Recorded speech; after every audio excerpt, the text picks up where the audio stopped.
يا أيها الذين آمنوا اتقوا الله ولتنظر نفس ما قدمت لغد واتقوا الله إن الله خبير بما تعملون ولا تكونوا كالذين نسوا الله فأنساهم أنفسهم أولئك هم الفاسقون وقال النبي صلى الله عليه وسلم إن العبد إذا أخطأ خطيئة نقطت في قلبه نقطة السوداء فإذا هو نزع واستغفر وتاب سقل قلبه وإن عاد زيد فيها حتى تعلو قلبه وهو رأن الذي ذكر الله كلا بل رأنا على قلوبهم ما كانوا يكسبون أو كما قال عليه الصلاة والسلام। সম্মানিত উপস্থিতি, আমরা প্রথমেই শুকরিয়া আদায় করি সেই মহান প্রভুর দরবারে যে আল্লাহ সুবহানাহু ওয়া তাআলা আপনাকে আমাকে দুনিয়াবী সমস্ত কাজকর্ম থেকে পৃথক করে সবচেয়ে বড় নিয়ামত সুস্থতার সাথে আপনাকে আমাকে এই সাইয়্যিদুল আইয়াম জুমার দিনে তার ঘরের মেহমান হিসাবে আসার সালাত আদায়ের জন্য এবং কিছু কথা শোনার ও বলার তৌফিক দান করছেন। আমরা সেই মহান রবের শেখানো কালিমাতুল শুকর আদায় করে অন্তরস্থল থেকে সকলেই বলি আলহামদুলিল্লাহ এবং দুরূদ ও সালাম বর্ষিত হোক মানবতার দূত আমাদের হেদায়েতের দিক নির্দেশনাকারী সাইয়্যিদুল আম্বিয়া খাতামুন নাবিয়্যিন মুহাম্মদুর রাসূলুল্লাহ সাল্লাল্লাহু আলাইহি ওয়াসাল্লামের উপর আমরা সকলেই বলি আল্লাহুম্মা সাল্লি আলাইহি আল্লাহুম্মা বারিক আলাইহি। প্রিয় হাজিরিন, আমরা যে বিষয়টি নিয়ে আজকে আলোচনা করব সেই বিষয়টি হচ্ছে আত্মসমালোচনা।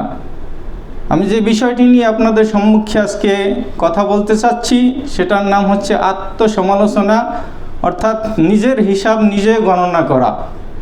এ নিয়ে সংক্ষিপ্ত আকারে কিছু আলোচনা করার ইচ্ছা পোষণ করছি। ওমা তৌফিক ইল্লা বিল্লাহ আলাইহি তাওয়াক্কালতু ওয়া ইলাইহি উনীবা। রব্বি জিদনি ইলমা রব্বি ইশরাহ লি সাদরি ওয়া ইয়াসসির লি আমরি ওয়াহলুল উকদাতাম মিন লিসানি ইয়াফকাহু কওলি। রব্বি ইয়াসসির ওয়া লা তুআসসির ওয়া তাম্মিম আলাইনা বিল খাইর। প্রিয় হাজিরিন, আমি আমার মূল আলোচনায় যাওয়ার আগে আমরা যেই মাসে উপস্থিত হয়েছি সেই মাস সম্পর্কে দুইটি কথা বলে আমি আমার মূল আলোচনায় যাব ইনশাআল্লাহ। আমরা যেই মাসটিতে আছি আমরা এই মাসটি সম্পর্কে অনেকই অবগত আছি। সেই মাসটি কি মাস? রজব মাস। এই রজব মাসটি আমাদের আল্লাহ সুবহানাহু ওয়া তাআলার পক্ষ থেকে যে 12টি মাস রয়েছে সেই 12টি মাসের মধ্যে সম্মানিত একটি মাস। রজব মাসটি কি? সম্মানিত একটি মাস। আল্লাহ সুবহানাহু ওয়া তাআলা ঘোষণা দিয়েছেন সূরা তাওবার 36 নম্বর আয়াতে, ইন্না ইদ্দাতাশ শুহুরি ইনদাল্লাহি 12 শাহরান ফি কিতাবিল্লাহ।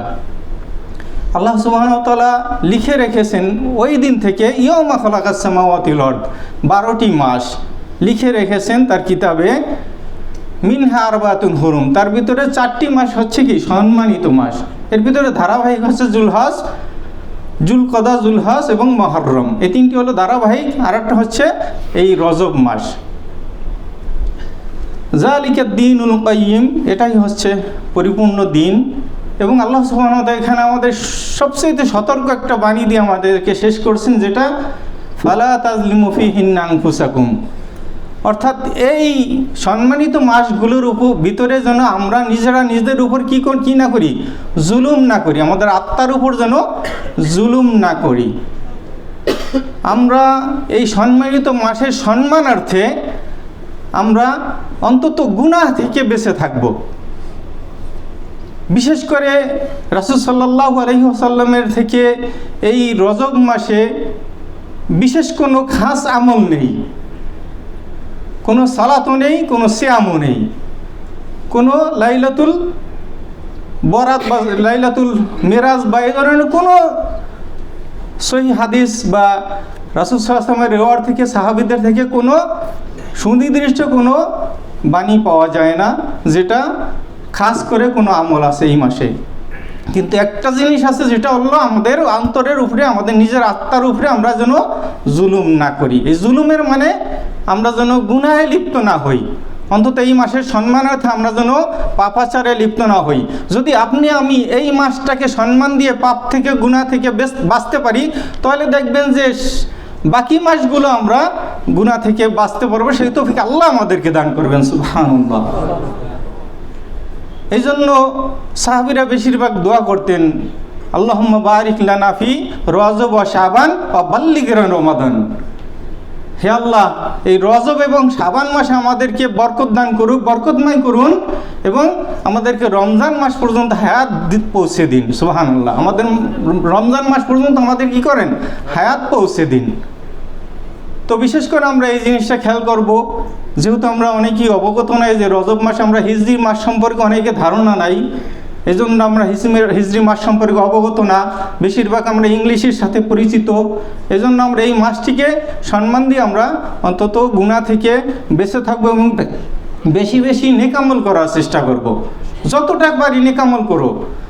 বিশেষ করে ফরজ যে আমলগুলো আছে, সালাত সিয়াম যা আছে সব কিছু ইনশাল্লাহ আমরা যথাযথ করবো এবং পাশাপাশি নফল ইবাদত করার চেষ্টা করব ইনশাল্লাহ, কিন্তু খাস কোনো আমল নেব না। এই এতটুকুই আমরা এই মাস সম্পর্কে অবগত করলাম। যাই হোক, আমি আমার মূল আলোচনায় ফিরে যাই।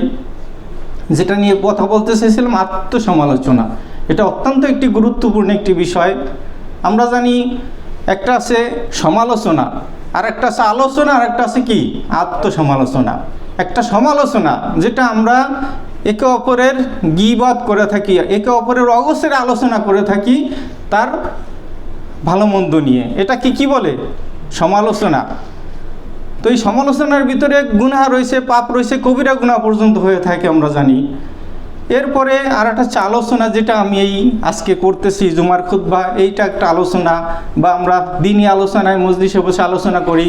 আবার দেখা গেছে কিছু কিছু আলোচনা যেটা বৈধ আলোচনা, আমরা পারস্পরিক আলোচনা করে থাকি, যাতে কোনো গুনাহ নেই, মুবাহ জায়েজ, এই ধরনের আলোচনা, এটার নাম হলো আলোচনা।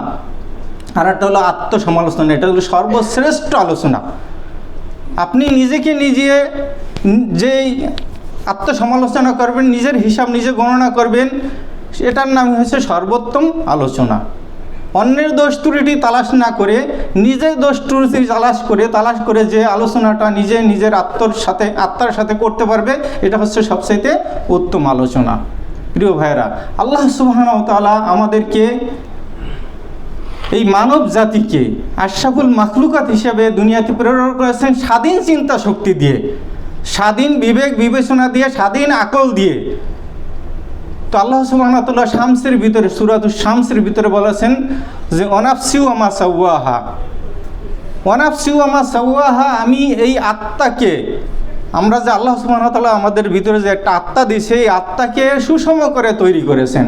অর্থাৎ এই আত্মা চাইলে আমাদের যে কোনো চিন্তা করতে পারে। আল্লাহ স্বাধীন চিন্তা শক্তি দিয়ে আমাদেরকে এই আত্মা দিয়েছেন আল্লাহ সুবহানাহু ওয়া তাআলা।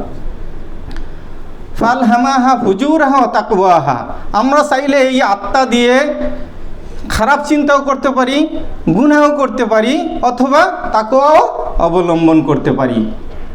দুটি দিকই আমরা সিলেক্ট করতে পারি। আল্লাহ আমাদের এই স্বাধীন আকল দিয়ে দিয়েছেন। কদ আফলাহা মান যাক্কাহা, ওই ব্যক্তি সফল হবে যে এই আত্মাকে পবিত্র রাখবে, কলুষিত করবে না। ওমান খাবা মান দাসসাহা, আর যেই আত্মাকে কলুষিত করে রাখলো সে ক্ষতিগ্রস্ত হবে। তো আমরা যদি আত্মাকে নির্লস পরিষ্কার পরিচ্ছন্ন রাখতে পারি, তাহলে আমরা সফলকাম হব দুনিয়াতে এবং পরকালেও। আর যদি এই আত্মাকে আমরা কলুষিত করি, গুনাহে জর্জরিত করে রাখি, তাহলে কি আমরা পরকালেও ক্ষতিগ্রস্ত হব, দুনিয়াতেও ভোগ করব। এই জন্য প্রিয় ভাইয়েরা, আল্লাহ সুবহানাহু ওয়া তাআলা যেহেতু আমাদের স্বাধীন চিন্তা শক্তি দিয়েছেন, আমাদের মাঝে এর কারণে দেখা যায় যে কোরআন থেকে পাওয়া যায় তিনটা নফস আমাদের কাজ করে, তিনটা নফস আমাদের অন্তরে কাজ করে। একটা হচ্ছে নফসে আম্মারা, আরেকটা হচ্ছে নফসে লাওয়ামা, আরেকটা হচ্ছে নফসে মুতমাইন্না। এই নফসে আম্মারা আপনি পাবেন সূরা ইউসুফের ভিতরে, এবং নফসে লাওয়ামা যেটা সূরা কিয়ামার ভিতরে আসছে, এবং নফসে মুতমাইন্না যেটা সূরা ফজরের ভিতরে আসছে। তো এই নফসে আম্মারা, এটার অর্থই হচ্ছে কুপ্রবৃত্তি, অর্থাৎ মনের ইচ্ছা অনুযায়ী, আমার মন যা চায় সেই অনুযায়ী কি চলা, আমার মন যেটা চাইতেছে সেই অনুযায়ী চলা, এটা কুপ্রবৃত্তির অনুসরণ করা। তো এই কুপ্রবৃত্তির অনুসরণ, এই নফসে আম্মারা আমাদের জৈবিক কামনা বাসনার দিকে নিয়ে যায়। আমাদেরকে দুনিয়াবি লালস লোভ লালসার দিকে নিয়ে যায়, আমাদেরকে পাপেচারের দিকে কি করে ধাবিত করে এই নফসে আম্মারা। এজন্য সূরা ইউসুফ আলাইহিস সালাম বলছেন ইন্নান নফসা লা আম্মারাতুম বিসসু, নিশ্চয়ই এই নফসে আম্মারা মন্দ কুপ্রবণ। অর্থাৎ এই নফসে আম্মারা আপনাদেরকে শুধু খারাপের দিকে ধাবিত করবে। ইল্লা মা রহিমা রব্বি, ওই আত্মা ছাড়া যেই আত্মার প্রতি আপনার আমার রব আমাকে অনুগ্রহ করে ফিরিয়ে রাখে। সুবহানাল্লাহ। তাই জন্য সূরা নাজিয়াতের ভিতর আল্লাহ সুবহানাহু ওয়া তাআলা বলছেন ওমান খাফা মাকামা রাব্বিহি ওয়ানাহান নাফসা আনিল হাওয়া। দেখেন এই ওয়ানাহান নাফসা আনিল হাওয়া, অর্থাৎ আমরা যদি নফসের কুপ্রবৃত্তির যে নফস যেটা চাই সেটা থেকে আমরা ফিরে থাকতে পারি, আল্লাহ সুবহানাহু ওয়া তাআলা ফাইনাল জান্নাতা হিয়াল মাওয়া, আমাদেরকে কি দিবেন? জান্নাত দান করবেন। এই নফসে আম্মারা থেকে আমরা যদি বেঁচে থাকতে পারি। আর দ্বিতীয় যে নফস হচ্ছে সেটা হচ্ছে নফসে লাওয়ামা। এই নফসে লাওয়ামা হচ্ছে মধ্যম পন্থা অবলম্বনকারী নফস, যেটা আমরা অনেকেই 5 ওয়াক্ত সালাত আদায় করি, রমজানের সিয়ামও রাখি, হজও করছি, অনেকে আবার করতে পারি না, সমর্থ নাই, তারপরে আমরা যাকাতও দিচ্ছি, যারা সমর্থ আছে দিতেছি, যারা সমর্থ নাই দেই না। তো ফরজ ইবাদতগুলো করতেছে, নফল সুন্নাহ অনেক কিছুই আদায় করতেছে, কিন্তু দেখা গেছে কি পাশাপাশি সে গুনাহও করতেছে। কিন্তু গুনাহ করে কি করে না, সে ক্ষান্ত থাকে না। তার দ্বারা গুনাহ হয়ে গেলে সাথে সাথে তওবা করে আল্লাহকে স্মরণ করে সে গুনাহ থেকে আবার ফিরে আসে। এটা হচ্ছে মধ্যম পন্থা অবলম্বনকারী নফস, যাকে বলে নফসে লাওয়ামা। তো এই নফস আপনাকে আমাকে মধ্যম পন্থা অবলম্বন করতে শেখায়। আরেকটা হচ্ছে নফসে মুতমাইন্না, যেই নফসটা আপনাকে আমাকে শুধু নেকের দিকে ধাবিত করে। অর্থাৎ এমনও লোক আছে যারা শুধু নেক কাজ করে, গুনার ধারে কাছেও সহজে যায় না। কি করে না? গুনার ধারে কাছেও সহজে যায় না, শুধু নেকের দিকে ধাবিত হয়। এই জন্য এই 3টা নফসের কারণে আমরা 3 শ্রেণীতে বিভক্ত হই। আল্লাহ জানিয়েছেন আমাদেরকে, সূরা ফাতিরের 34 নম্বর আয়াতে আপনি পেয়ে যাবেন যে আল্লাহ সুবহানাহু বলছেন যে সুম্মা আওরাসনাল কিতাবাল্লাযিনা ইসতাফাইনা মিন ইবাদিনা ফামিনহুম যালিমুল লিনাফসি ওয়া মিনহুম মুকতাসিদ ওয়া মিনহুম সাবিকুম বিল খায়রাতি বিইজনিল্লাহ। আল্লাহ সুবহানাহু ওয়া তাআলা অনুগ্রহ করে আমাদেরকে এই কোরআনের উত্তরাধিকারী বানিয়েছেন তার নিজ অনুগ্রহে। সুবহানাল্লাহ। এরপরে তিনি বলছেন যে আমরা 3 শ্রেণীতে বিভক্ত হয়ে যাই। একটা হচ্ছে আমরা ফামিনহুম যালিমুন নাফসি, আমরা এক শ্রেণী আছে যেটা আমাদের আত্মার সাথে আমরা কি করি? জুলুম করি, আত্মার উপরে আমরা জুলুম করি, অর্থাৎ এই কুপ্রবৃত্তির অনুসরণ করে আমরা আত্মার সাথে জুলুম করি। আর একটা আছে মুকতাসিদ, যেটা হচ্ছে মধ্যম পন্থা অবলম্বনকারী, যেটার ব্যাখ্যা আমি বললাম। আরটা হচ্ছে ওয়ামিনহুম সাবিকুম বিল খায়রাতি বিইজনিল্লাহ, আল্লাহর অনুগ্রহে সে শুধু কল্যাণের দিকেই ধাবিত হয় আল্লাহর ইচ্ছায়। সুবহানাল্লাহ। এটা হলো নফসে মুতমাইন্না। এরা যদিও এদের সামনে গুনাহের কাজ চলে আসে, তো তখন তারা আল্লাহকে স্মরণ করে সাথে সাথেই বিরত থাকে। সে কথা আল্লাহ কোরআনে জানিয়েছেন। আপনি সূরা আরাফের 201 নম্বর আয়াতে পেয়ে যাবেন যে ইন্নাল্লাযিনা তাকাউ ইযা মাসসাহুম তায়ফুম মিনাশ শাইতানি ফাইযা হুম মুবসিরুন। ইন্নাল্লাযিনা তাকাউ, যারা তাকওয়া অবলম্বন করেছে, ফাইযা মাসসাহুম তায়ফুম মিনাশ শাইতান, তাদেরকে যদি শয়তান কোনো কুমন্ত্রণা দিয়ে দেয়, মানে কুমন্ত্রণা দেওয়া শুরু করে বা কুমন্ত্রণা দেওয়ার চেষ্টা করে, তাযাক্কারু, তখন তারা আল্লাহকে স্মরণ করে। সাথে সাথে কি করে? আল্লাহকে স্মরণ করে। এই আল্লাহকে স্মরণ করার পর ফাইযা হুম মুবসিরুন, তাদের চিন্তা চেতনা যে বিবেক আছে, বিবেক সাথে সাথে কি করে? ফিরে আসে যে হায় হায় আমি কি করতেছি, আমি তো গুনাহের দিকে ধাবিত হচ্ছি, তো আমার তো এই গুনাহ যদি আমার দ্বারা হয়ে যায় তাহলে আল্লাহ সুবহানাহু ওয়া তাআলা আমাকে পাপ লিখে দিবেন। তো তাই তিনি কি করেন? সাথে সাথে ওই গুনাহ থেকে ফিরে থাকেন। এটা হচ্ছে নফসে মুতমাইন্না। তো আল্লাহ সুবহানাহু ওয়া তাআলা আমাদেরকে নফসে মুতমাইন্নার হওয়ার তৌফিক দান করুন, আল্লাহুম্মা আমিন। অথবা আমাদেরকে এই নফসে লাওয়ামা মধ্যম পন্থা অবলম্বনকারী হওয়ার তৌফিক দান করুন, অত্যন্ত ন্যূনতম আল্লাহ সুবহানাহু ওয়া তাআলা সেই তৌফিক দান করুন, আল্লাহুম্মা আমিন। প্রিয় ভাইয়েরা, এই নফসে আম্মারার কারণে আমাদের গুনাহ হতেই থাকে। এক পর্যায়ে আমাদের অন্তর কি হয়? অন্তর মরে যায়। তো এই অন্তর মরে যাওয়া অন্তর আবার তওবা করলে ফিরে আসে। রাসূল সাল্লাল্লাহু আলাইহি ওয়াসাল্লাম বলছেন ইন্নাল আবদা নিশ্চয়ই বান্দা ইজা আখতা খতিয়াতান, যদি কোনো গুনাহ করে, পাপ করে, তাহলে নুকিতাত কলবুহু, তার আত্মার উপরে একটা মরিচা পড়ে যায়। কি মরিচা পড়ে যায়? কালো দাগ পড়ে যায়, একটা কালো দাগ পড়ে যায়। ফাইজা হুয়া নাজা ওয়াস্তাগফারা ওয়া তাবা, আর যখন সে এটার থেকে বিরত থাকে এবং আল্লাহর কাছে ক্ষমা প্রার্থনা করে, তওবা করে, তখন সেই সুকিলা কলবু, তার অন্তরটা আবার কি করে? পরিষ্কার হয়ে যায়। ওয়াইনা আদা জিদা ফিহা, আর যখন সে আবার পুনরায় গুনাহ করতে থাকে, তখন এই অন্তরে আবার কালো দাগ বাড়তেই থাকে। তো বাড়তে বাড়তে হাত্তা তাআলুয়া কলবুহু, তার অন্তরটা মরে যায়, একদম মরিচা পড়ে যায়। পাহু আর আনুন, আল্লাহ বলছেন সেটাকে বলে কি? মরিচা। আল্লাহ যাকারুল্লাহু ফি সূরাতুল মুতাফফিফিন, সূরা মুতাফফিফিন আল্লাহ সুবহানাহু ওয়া তাআলা বলছেন কাল্লা বাল রানা আলা কুলুবিহিম মা কানু ইয়াকসিবুন। আমাদের গুনাহের কারণে আল্লাহ সুবহানাহু ওয়া তাআলা আমাদের অন্তরে মরিচা পড়ে দেন, মরিচা ফেলে দেন। তো আমরা এই নফসে আম্মারার কুপুরবৃত্তির অনুসরণ থেকে নিজেকে যাতে বাঁচাতে পারি, সেই তৌফিক আল্লাহ সুবহানাহু ওয়া তাআলা আমাদেরকে দান করুন। এবং আমরা কেন আত্মসমালোচনা করব?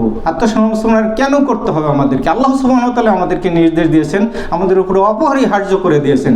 আমি যে আয়াতটি বলেছি খুতবায়, সেই আয়াতটি আমরা যদি ব্যাখ্যা করি, তাহলে আমরা বুঝে যাব যে কেন আল্লাহ সুবহানাহু ওয়া তাআলা আমাদেরকে এই আত্মসমালোচনার কথা বলেছেন। আত্মসমালোচনা এর শাব্দিক আবেদনিক অর্থ হচ্ছে যে নিজের হিসাব নিজে গণনা করা। আমরা যে আত্মসমালোচনা করব, আল্লাহ সুবহানাহু ওয়া তাআলা আমাদেরকে নির্দেশ দিয়েছেন সূরা হাশরে, ইয়া আইয়ুহাল্লাযীনা আমানুত্তাকুল্লাহা ওয়াল তানজুর নাফসুম মা কদ্দামাত লিগাদু ওয়াত্তাকুল্লাহ। হে ঈমানদাররা, তোমরা দেখে নিও যে আগামীকালের জন্য তোমাদের প্রত্যেকটা আত্মা কি প্রেরণ করেছে, আগামীকালের জন্য আমরা কি পাঠাতে পেরেছি, এটার জন্য আমরা চিন্তা করে নিই প্রতিদিন।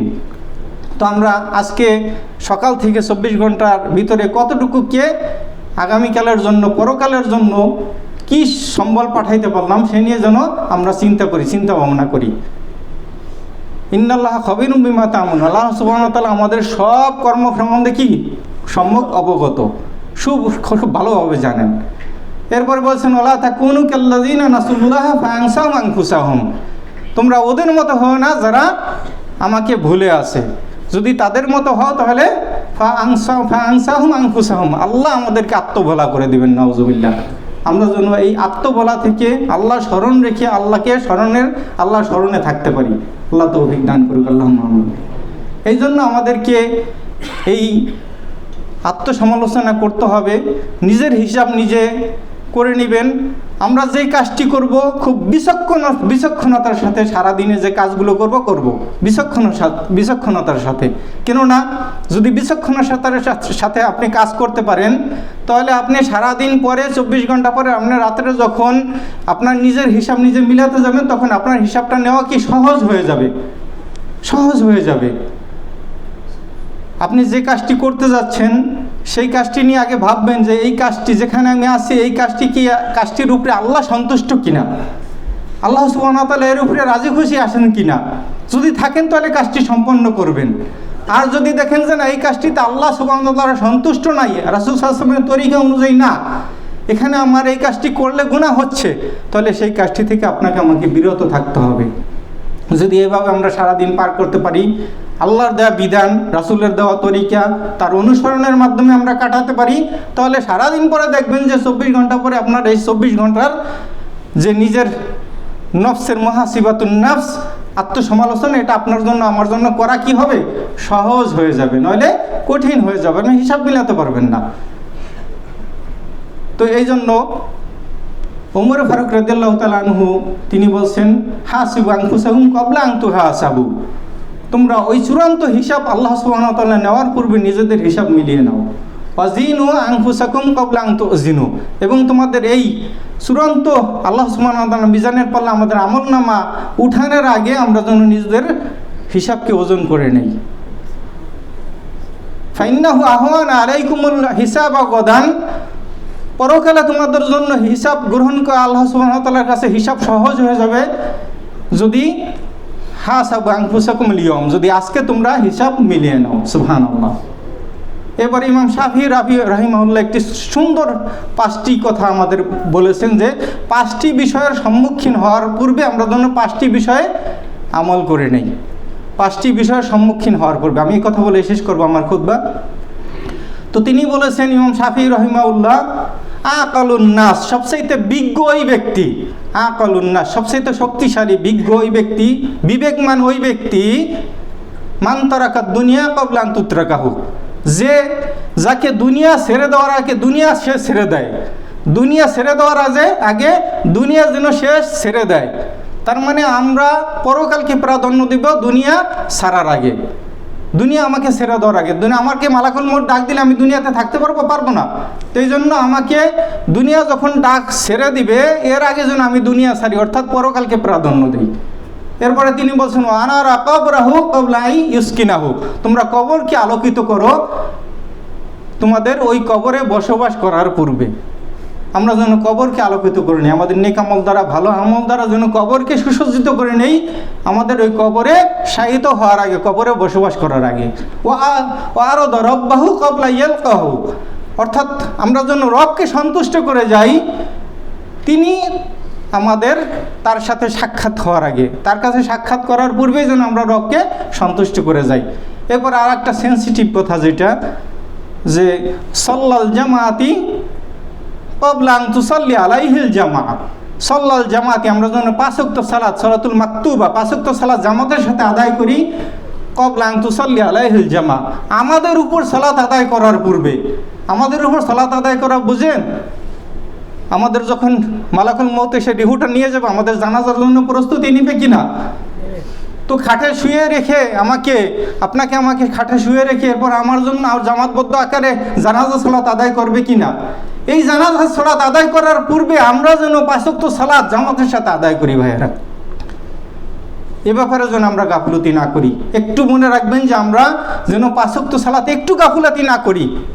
5 ওয়াক্ত সালাত আমরা জামাতের সাথে আদায় করে নিই, আমার ওই সালাত আমার সামনে হাজির হওয়ার আগে। আমরা কিন্তু কেউ জানি না কখন আমার উপরে এই সালাত অবধারিত হয়ে যাবে প্রিয় ভাইরা। এরপর আহাসাবু আনফুসাকুম ক্বাবলা আন তুহাসাবু, এবং আমাদের হিসাব যেন আমরা চূড়ান্ত হিসাব নেওয়ার আগে আল্লাহ সুবহানাহু ওয়া তাআলা আমাদের হিসাব মিলিয়ে নিই। খুব 5টা সেন্সিটিভ কথা তিনি আমাদেরকে শুনিয়ে দিয়েছেন। আল্লাহ সুবহানাহু ওয়া তাআলা তারা এলেমের বারাকা দুনিয়াতে ছড়িয়ে দেক। আল্লাহুম্মা আমিন। তো প্রিয় ভাইয়েরা, আমরা যেন নিজেদেরকে শুধরিয়ে নিতে পারি, এই রজব মাসটি আমরা যেন গুনাহমুক্ত কাটাতে পারি, আমাদের আত্মসমালোচনা করে আমরা যেন সারাদিন কি করলাম এই হিসাব মিলিয়ে আমরা যেন আল্লাহর কাছে কোনো গুনাহ হয়ে গেলে তওবা করে নেই, এবং আমরা যেন গুনাহমুক্ত জীবন নিয়ে আমরা শায়িত হই। ওই ঘুম থেকে উঠতে পারবো কিনা সে কথাও কিন্তু আমরা জানি না। এজন্য সবাইকে ক্ষমা করে দিয়ে, আমার সাথে কেউ যদি জুলুম করে, আমি যদি কারোর সাথে জুলুম করে থাকি, তার থেকে ক্ষমা নিয়ে যেভাবে হোক আমরা সম্পূর্ণ গুনাহমুক্ত থাকার চেষ্টা করবো। আল্লাহ সুবহানাহু আমাদেরকে সেই তৌফিক দান করুক। আল্লাহুম্মা আমিন।